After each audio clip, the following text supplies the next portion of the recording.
All new tonight at 6, a cemetery controversy. A local family says drainage issues are causing grave markers to move at the Woodside Cemetery in Clover. Yeah, WCNC Charlotte's Jane Monreal went there today and talked to the family, but also the town's mayor to see if they could come up with a solution. This South Carolina family wanted to bury a loved one in the main part of Woodside Cemetery, but say that all those plots were sold. So they bought plots on this side of the street. However, it slopes downward, and they say there are issues every time it rains. I'm from the low country. I'm very familiar with erosion, soil, flooding.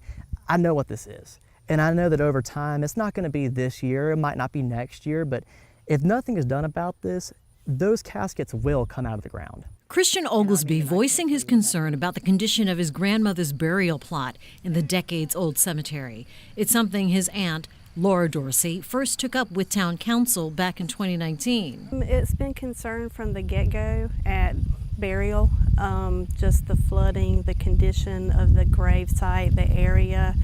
We couldn't even put her marker down for a while because the flooding was so bad.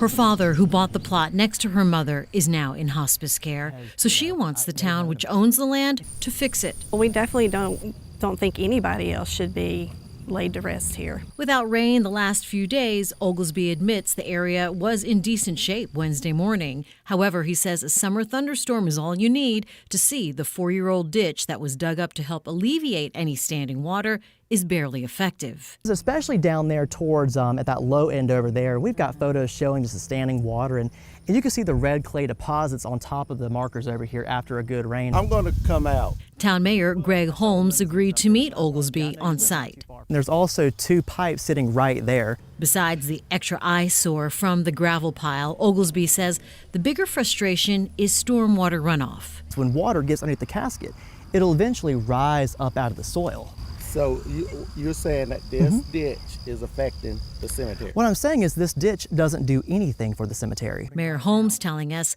hearing directly from the family is an important step in trying to fix the situation. I think the purpose of the ditch is to make sure that we don't have standing water on any graves. I think at the time when it was first built, we did have standing water.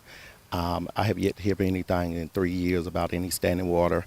Mayor Holmes says he plans on taking all of this information back to the town administrator to see where they go from here. In the meantime, he does say that they have to remove that pile of gravel and the drainage materials from this area. Oglesby, for his part, he wants to see an outside company come in and do a survey to see what actually needs to be done to deal with all of this stormwater. In Clover, South Carolina, Jane Monreal, WCNC Charlotte. Jane, thank you for that.